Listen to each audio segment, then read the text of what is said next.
इधर बीजेपी के राष्ट्रीय अध्यक्ष जेपी नड्डा और केंद्रीय गृह मंत्री अमित शाह ने बिहार के बीजेपी सांसद और कई बड़े नेताओं के साथ बैठक की है। राज्यसभा सांसद विवेक ठाकुर के सरकारी आवास पर केंद्रीय गृह मंत्री पहुंचे और सभी नेताओं से काफी देर तक बातचीत की है।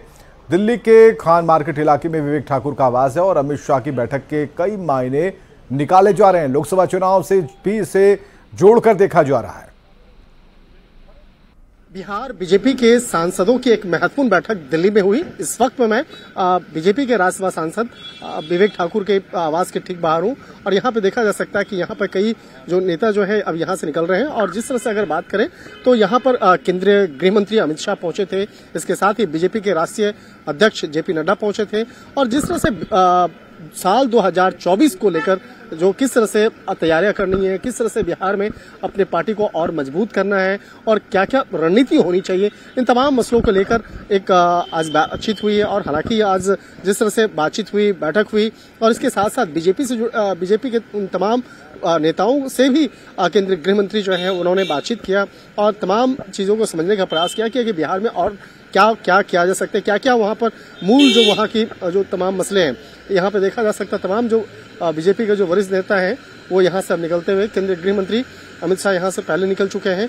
इसके साथ साथ जेपी नड्डा जो है वो भी आए थे और बीजेपी से जुड़े हुए तमाम जो नेता यहाँ पर आकर के बिहार से जुड़े तमाम रणनीति पे चर्चा की और निश्चित तौर पे बीजेपी इस बात को भी लेकर आगे अपनी तैयारी कर रही है। जैसा कि हमारे सूत्र बताते हैं कि साल 2024 में किस तरह से लोकसभा चुनाव के दौरान में और बेहतर प्रदर्शन करना है, इसके लिए पार्टी के अंदर में उन तमाम नेताओं को से बातचीत की गई और कहा जा सकता है कि इस मसले पर थोड़ी देर के बाद नेताओं के द्वारा औपचारिक तौर पर जानकारियां भी साझा की जाएंगी कि किन किन मसलों को लेकर चर्चा हुई है। वीडियो जर्नलिस्ट हरीश के साथ शंकर आनंद, न्यूज 18 दिल्ली। 2024 के महासंग्राम में केंद्र की सत्ता से बीजेपी को उखाड़ फेंकने की रणनीति पर चर्चा के लिए कल दिल्ली में एनडीए गठबंधन की चौथी बैठक है और हाल ही में विधानसभा चुनाव के नतीजों के बाद हो रही इस बैठक को काफी अहम माना जा रहा है। इस बैठक में शामिल होने के लिए घटक दलों के नेताओं का दिल्ली पहुंचने का सिलसिला जारी है। मुख्यमंत्री नीतीश कुमार भी इस बैठक में शामिल होने के लिए दिल्ली पहुंच चुके हैं और कल की बैठक में 27 राजनीतिक दलों के प्रमुख नेता शामिल होंगे और सीट शेयरिंग, ज्वाइंट कैंपेन के साथ ही कॉमन मिनिमम प्रोग्राम पर भी चर्चा करेंगे।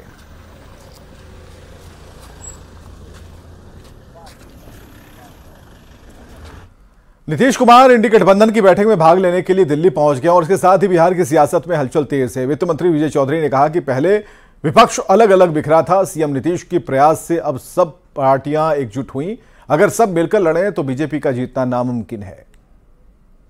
सही बात है कि पहले विपक्ष अलग अलग बिखरा हुआ था, लेकिन मुख्यमंत्री नीतीश कुमार जी के प्रयास से और पहल से ये सभी पार्टियां एकजुट हुई और उसकी बैठक पटना में हुई और एक तरह से ये सर्वसम्मत राय बनी कि हम लोग सब मिलकर चुनाव लड़ें और ये भी सभी लोग आश्वस्त थे कि अगर सब मिलकर लड़े तो भाजपा का जीतना किसी हाल में मुमकिन नहीं है। इसीलिए सब लोग एक साथ आए हैं और उसके बाद से बैठकों का दौर चल रहा है। चौथी बैठक कल दिल्ली में हो रही है।